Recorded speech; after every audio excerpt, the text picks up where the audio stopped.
Hi everyone, welcome to another video of Property Expert Academy.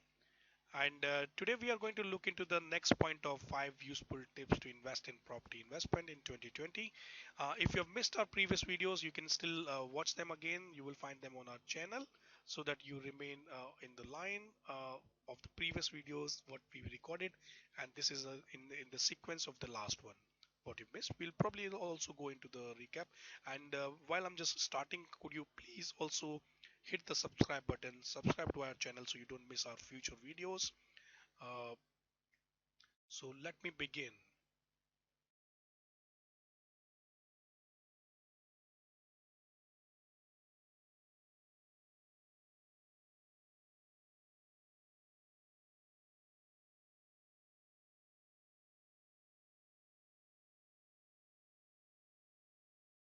So we've seen this 5 useful tips to invest in property 2020. We had a video on the point one, which was cash flow positive. If you missed that one, please go and you will be able to find that video in our on our channel, and we can rewatch again. Then we have also recorded one video on the buying property below market value to gear up, and what's the benefit of this, and how you can really make money from the day one. You will be able to see the video on that topic.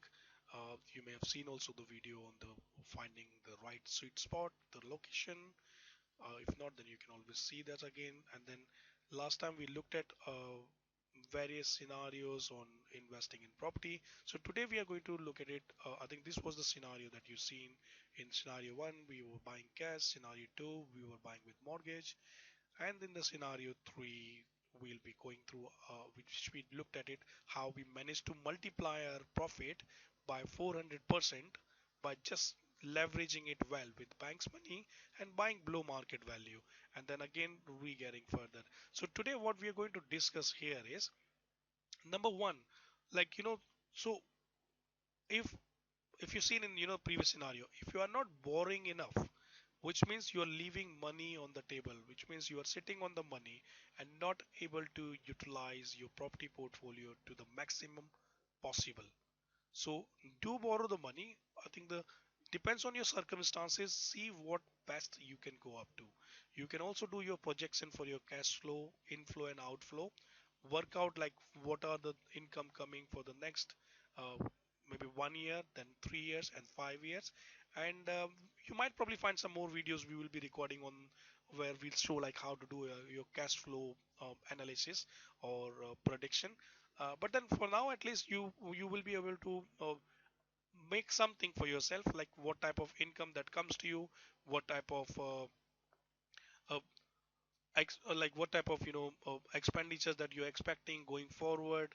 And then also you will find that if you are into that situation where you really need more cash flow, then yes, you accordingly adjust your gearing ratio and see whether you need to borrow right really up to 75%.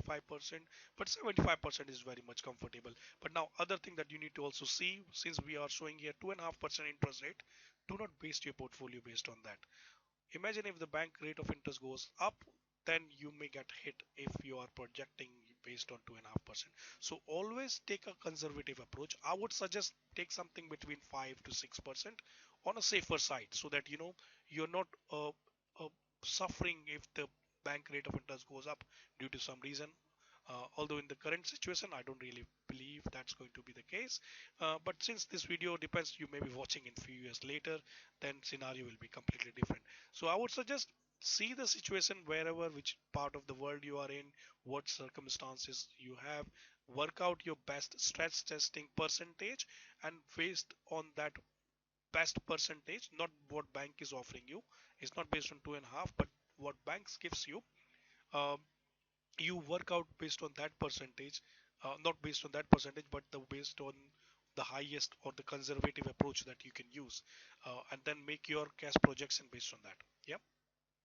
Now, if so, that's basically if you will overstretch, like so, it's both ways. Now, if you looked at in the scenario one, if you are borrowing not enough, then you seen in scenario one where without even mortgage, how you had, even if you have 50% loan to value, that will have a huge impact on your property portfolio as against to the when you have your loan to value at 75%.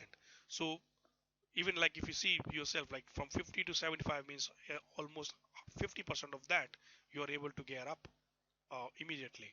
So consider that, and also uh, consider the stress testing not based on the rate of interest you got from the bank, but based on the higher interest rate that it can go up to, or the based on the circumstances that can come, and do see whether your portfolio, your property portfolio will be sustainable based on that rate of interest. If so, then you work out reverse and see what maximum loan to value you should be going up to.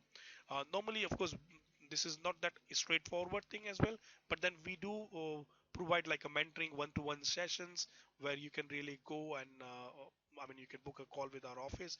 Our office will send you the details how you can really have one-to-one session with us, and then we'll discuss more in details based on your circumstances, and probably we can find a strategy for you or a right percentage based on that. Now, uh, of course, we'll be recording some more videos on this topic, so please make sure if you've not subscribed to this channel, do subscribe, like our videos, and then that way you will not miss any of our upcoming videos. And thank you really very much, and for watching this and always supporting us. This is the email address where you can use info@propertyexpertsacademy.com, where you can email us if you need any help. Also, you can mention those questions or anything on the comments below. We'll be happy to look into that. So thank you for watching. I'll see you next time. Until then, take care. Have a nice